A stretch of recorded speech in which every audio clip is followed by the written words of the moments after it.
Well, one of your busy products, and products that keep you so busy, is your wonderful journal. I was looking for a copy, making that over. There should be plenty around. Yes. This is a first. It is. And it is can you a. talk a little bit about it and what it means? Well, it's unique, I think, in several respects.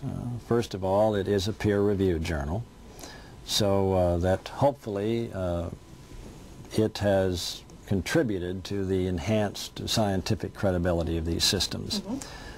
Going back to some of our earlier conversation here this morning, one of the single most important barriers to the adoption of these systems by farmers or the beginning of research by scientists around the country or educational programs for extension and so on has been the perception that this is not a scientific form of agriculture. Yes. That it is in fact just sort of a back to the land movement or something like that. And as a matter of fact, of course, the exact opposite is true. The overwhelming majority of practitioners of organic and low-input agriculture are anxious for scientific support and research efforts, and know that there is a biological basis to this and that we need to understand it better.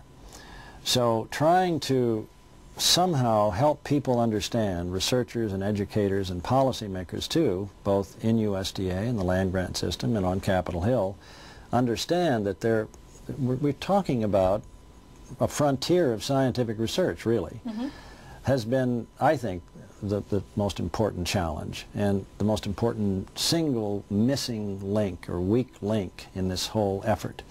If people have the perception that this is a non-productive, non-scientific, regressive kind of primitive agriculture, obviously they're not going to support it. Obviously not. Scientists are not going to try to find research funds, and policymakers are not going to vote for legislation and so on. So through the journal, by having a peer-reviewed and having some distinguished scientists from around the country on the editorial board and publishing what we think is quality research, hopefully it will help to dispel at least that one myth. As you know, there are many myths out there about low input and organic farming, but one of them is that it's non-scientific.